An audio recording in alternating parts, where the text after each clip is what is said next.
Hello student, this is Pankaj Dhiman, faculty member of SBS Law College, Shri Ganganagar. We are studying interpretation of statutes and principle of legislation. And next question is explain the mandatory and directory enactment with the help of the decided cases. तो ये mandatory and directory enactment क्या होती हैं, इनको आपने यहाँ पे समझना है। कुछ स्टैट्यूट्स ऐसे होते हैं जिनको फॉलो करना मैंडेटरी होता है, जिनको आपको करना ही पड़ता है। कुछ डायरेक्टरी होते हैं जो कि अथॉरिटी की डिस्क्रिशन पावर पे डिपेंड करते हैं, जिनको फॉलो करना डिस्क्रिशनरी पावर पे डिपेंड करता है। इन्हीं को आपने यहाँ पे समझना है। तो देखिए, mandatory and directory enactment has important role the interpretation statute. Many times the question raises with before the court that whether an enactment or its provision is of mandatory or directory nature. In such situation rules of interpretation are applied. तो देखिए, बड़ी बार ऐसा होता है कि law के जो provision होते हैं, क्या उन प्रोविज़न को फॉलो करना ज़रूरी है, और कई बार कुछ प्रोविज़न ऐसे होते हैं जिनको फॉलो करना ज़रूरी नहीं होता है। मतलब कोर्ट की डिस्क्रिशनरी पावर या उस अथॉरिटी की डिस्क्रिशनरी पावर पे डिपेंड करता है। तो इसी का पता लगाने के लिए कौन सा इनेक्टमेंट, कौन सा प्रोविज़न या कौन सा लॉ जो है वो मैंडेटरी है, मैंडेटरी का मतलब कि जिसको करना ज़रूरी है, जिसको आप बिना किए रह नहीं सकते हैं और आपको वो करना ही पड़ेगा, और ऐसे कौन से प्रोविज़न होंगे जो कि डायरेक्टरी होंगे। तो ये सब तभी पता चलेगा जब आप उस लॉ को अच्छे से पढ़ेंगे या फिर उसको इंटरप्रेटेट करेंगे, तभी पता चलेगा कि कौन सा लॉ जो है वो मस्ट है और कौन सा लॉ ऐसा है जो कि वहाँ पे मे पे डिपेंड करता है कि हो भी सकता है, उसको फॉलो करना ज़रूरी भी है या नहीं भी है। ये इन सभी को हम मैंडेटरी और डायरेक्टरी इनेक्टमेंट यहाँ पे बोलते हैं। Mandatory enactment or the statute means such statutes whose provisions are required to be followed as they are. तो मैंडेटरी इनेक्टमेंट का मैंडेटरी कानून जो होते हैं वो ऐसे होते हैं, ऐसे स्टैट्यूट्स होते हैं जिनको जो है फॉलो करना ज़रूरी होता है, वो आपको फॉलो करने ही पड़ते हैं। Their performance can neither be avoided nor can be constituted arbitrarily. इनके परफॉर्मेंस को आप अवॉइड नहीं कर सकते हैं, ना ही आप कुछ मनमाना काम वहाँ पे कर सकते हैं। They can not be ignored, उनको इग्नोर नहीं किया जा सकता है। तो मैंडेटरी प्रोविज़न या फिर मैंडेटरी इनेक्टमेंट या फिर स्टैट्यूट ऐसे स्टैट्यूट होते हैं जिनको फॉलो करना ज़रूरी होता है, आप उनकी परफॉर्मेंस को अवॉइड नहीं कर सकते हैं।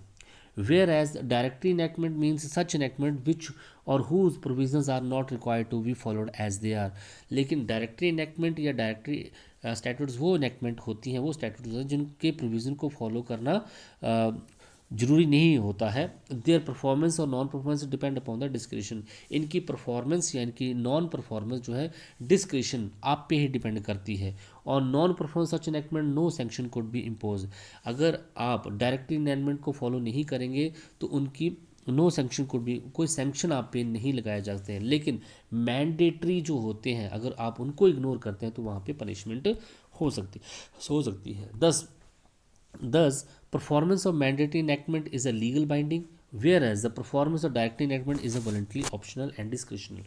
तो मैंडेटरी इनेक्टमेंट जो होती हैं उन पे लीगल बाइंडिंग होती है, उनकी परफॉर्मेंस लीगल बाइंड होती है, आपको करनी ही पड़ती है उनकी परफॉर्मेंस। लेकिन जो आपके डायरेक्टरी होते हैं वो वॉलंटरी, ऑप्शनल और डिस्क्रिशनरी होते हैं। हरि विष्णु कामथ वर्सेस अहमद अहमद इशा का केस है 1955 का। The meaning of the mandatory और directory enactment was clarified. It was said that it is compulsory to strictly and literally perform the mandatory enactment. तो इसमें डिफरेंस बता रखा है कि मैंडेटरी और डायरेक्टरी इनेक्टमेंट क्या होती है। मैंडेटरी इनेक्टमेंट वो होती है जिनकी परफॉर्मेंस जो होती है वो स्ट्रिक्टली कंपल्सरी होती है, स्ट्रिक्टली होती है, उनको परफॉर्म करना जरूरी होता है। बल्कि डायरेक्टरी इनेक्टमेंट जो होती है उनकी परफॉर्मेंस जो है वो वॉलंटरी होती है, डिस्क्रिशनरी होती है। Non performance the mandatory enactment shall be penalise. अगर आप मैंडेटरी इनेक्टमेंट को फॉलो नहीं करेंगे तो आपको पेनलाइज किया जा सकता है, पेनल्टी वहाँ पे हो सकती है। बट अगर डायरेक्टरी इनेक्टमेंट को फॉलो नहीं करते हैं तो वहाँ पे किसी तरीके की पेनल्टी नहीं होती है।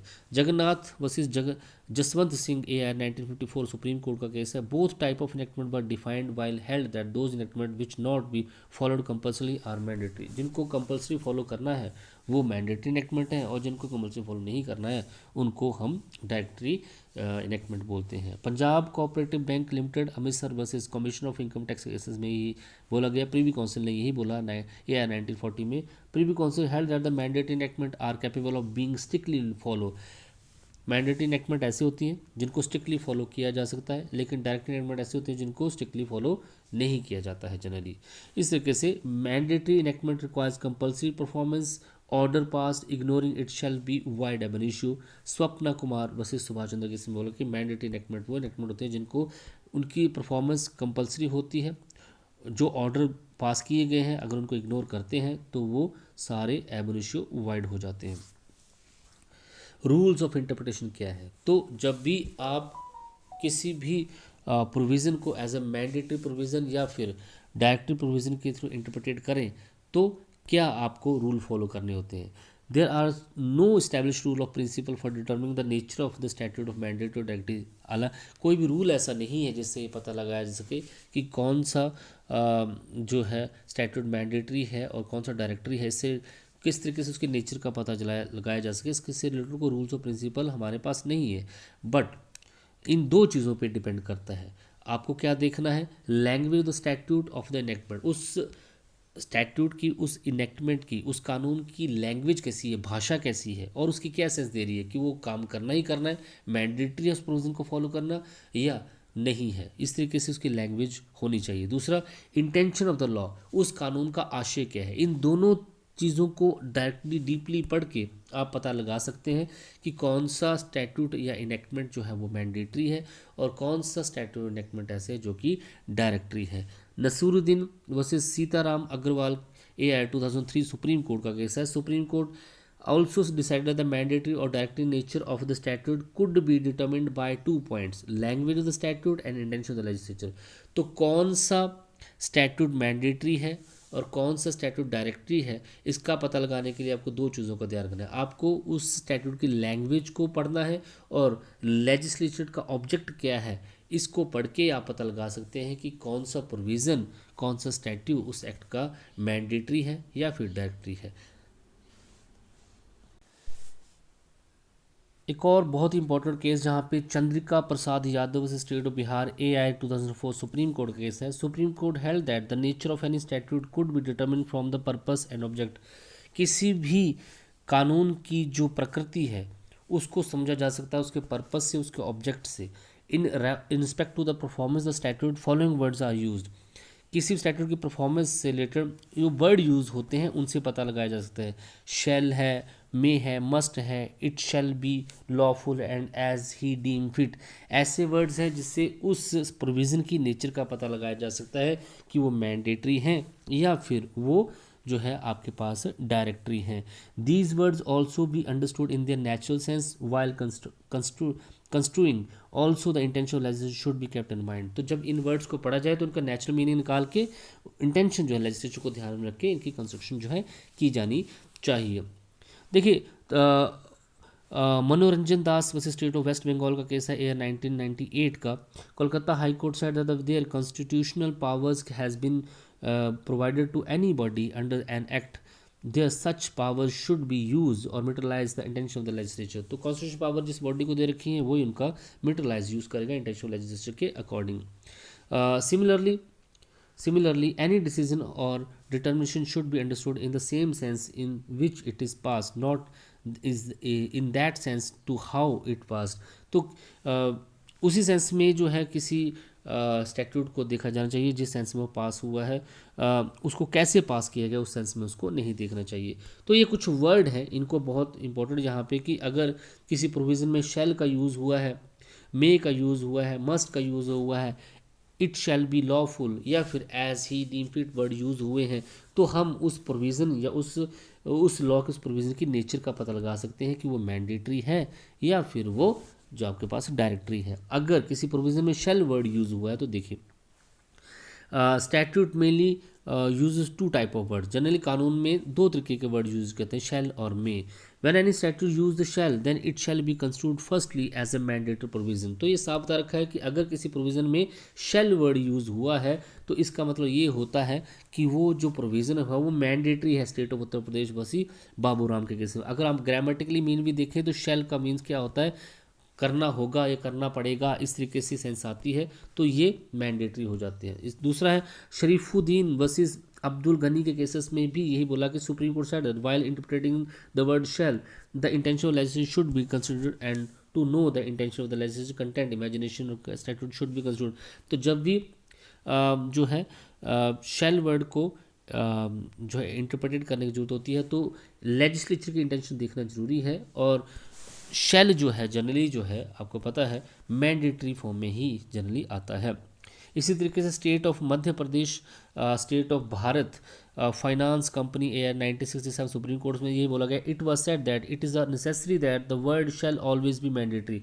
शैल वर्ड हमेशा मैंडेटरी होता है और इस वर्ड से हम जो है इसकी इंटरप्रिटेशन कर सकते हैं कि वो प्रोविज़न जो है मैंडेटरी है। दूसरा आपके पास में बड़े सारे स्टैट्यूट्स में मे वर्ड यूज़ किया जाता है। The word may represent the optional और डिस्क्रिशनरी एक्ट और इट्स प्रोविज़न। तो जब हम मे वर्ड यूज़ करते हैं तो उसका मतलब क्या होता है, ऑप्शनल, डिस्क्रिशनरी, और ये डायरेक्टरी फॉर्म में आ जाती है। ऐसे प्रोविज़न आ जाते हैं जिनको नॉन परफॉर्मेंस जो होती है वो पेनलाइज नहीं होती है। In other words it could be said that the word may use in the statute represent the discretionary power perform of that statute of its provision. तो मे वर्ड जब यूज़ होता है तो एक डिस्क्रिशनरी पावर ऑफ परफॉर्मेंस होता है कि अगर आप उसकी नॉन अक्रेंस भी करते हैं तब भी कोई भी पेनलाइज आपको वहाँ पे नहीं किया जाएगा। ये प्रोविज़न आपके पास। But if the liability has been imposed along with the discretion of the public authority in the statute, then word may is considered as a shall. लेकिन liability has been impose along with the discretion of public authority, public authority के discretion के साथ अगर वहाँ पे liability भी impose की गई है तो मे जो है शेल की तरह से कंस्ट्रूड होगा और ये मस्ट जो है यहाँ पे बन जाएगा। इसी तरीके से similarly if any provision contain both shall and may then these word should be considered as a mandatory and directory respectively. अगर किसी भी प्रोविज़न में शेल और में दोनों वर्ड यूज़ किए गए हैं तो इन वर्ड की इस तरीके से कंस्ट्रूड किया जाना चाहिए मैंडेटरी और डायरेक्टरी रिस्पेक्टिवली तरीके से। पहले इसको मैंडेटरी माना चाहिए फिर इसको डायरेक्टरी माना चाहिए। But this is also not absolute rule. Ganesh Prasad बसी Lakshmi Narayan AR 1995 supreme court के केसेस में यही बोला गया, it was said that in such matters word should be construed in according to the intention of the legislature even though it may be in the different form. तो अगर किसी भी provision में शैल और मे दोनों वर्ड यूज़ किए गए हैं तो Ganesh Prasad Lakshmi Narayan AR 1995 supreme court के केस में यही बोला गया है कि इनकी कंस्ट्रक्शन उस तरीके से की जानी चाहिए जिससे लेजिस्लेचर की इंटेंशन जो है वहाँ पे क्लियर हो सके। ठीक है जी। तो ऐसे आप इसको पहले शैल और मे फिर पहले मैंडेट और डायरेक्टरी में मान सकते हैं, और लेकिन आज के केसेस में ये बोला गया है कि आपको इस तरीके से इंटरप्रिटेशन करनी पड़ेगी कि इंटेंशन ऑफ लेजिस्लेचर वहाँ पे क्लियर हो सके। नेक्स्ट आपके पास must. The must word represent the compulsory और मैंडेटरी। मैंडेटरी वर्ड में ही आता है। अगर किसी भी प्रोविज़न में मस्ट वर्ड जुड़ा हुआ है तो इट मीन्स कि वो काम मैंडेटरी है, वो स्टैट्यूट मैंडेटरी है, उसको करना जो है जरूरी है वहाँ पे। It must be lawful, the phase it must be lawful represent duty. तो इट मस्ट बी लॉफुल जो है ये ड्यूटी को बताता है, आपके कर्तव्य को बताता है। It includes the both duty and power. तो इसमें ड्यूटी भी आती है पावर भी आती है। इट मस्ट बी लॉफुल, अगर ये लिख रखा कि ये करना कानूनी होगा तो इट मीन्स कि यहाँ पे ड्यूटी भी है और पावर भी है। It provides powers to perform and function and simultaneously also imposes duty. तो ये अगर इट मस्ट बी लॉफुल लिख रखा है तो ये साथ के साथ ड्यूटी भी बताता है और उस जो है पावर को भी यहाँ पे इंडिकेट करता है। The lord Blackburn says that the word it shall be lawful are not ambiguous. ये एम्बिग्यूस वर्ड नहीं है। This is a phrase which provide power and discretion. ये पावर और डिजक्शन, पावर और ड्यूटीज़, ये पावर डिजक्शन दोनों provide यहाँ पे करता है। नीथ बसी ब्रिकन रेलवे कंपनी 1874 का केस है। It was held as when the word it shall be lawful are used with the intention to provide discretion to the court then the court shall be bound to follow it. तो अगर it shall be lawful जो है इस intention court की डिजक्शन की intention से use किया गया तो कोर्ट को उसको फॉलो करना जरूरी है। कोर्ट को उसको एज ए लॉ जो है उसको करना जरूरी वहाँ पे हो जाता है।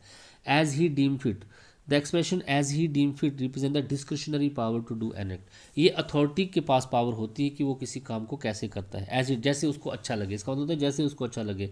इट मीन्स कि it depend upon the discretion of the court to do an act और नॉट। ये कोर्ट की पावर पर डिपेंड करता है कि वो उसको करे ना करे, क्योंकि इसका मतलब ही होता है एज ही डीम, जैसे उसको अच्छा लगे। तो उसको एक्ट को अगर उसको अच्छा लगता है तो वो कर भी सकता है, उसको नहीं लगता तो वो नहीं करेगा। तो कोर्ट के इस तरीके की पावर जो है होती है। इसको हम जो है डायरेक्टरी पावर इनेक्टमेंट में ले सकते हैं। But it does not means the court an act voluntarily. इसका ये मतलब नहीं कि कोर्ट वॉलंटरली एक्ट करे। Court are required to use the discretionary power in accordings to the judicial principle. तो कोर्ट को उस टाइम पे जो है अपने डिस्क्रिशनरी पावर का यूज़ करना है accordings to the judicial principle वहाँ पे।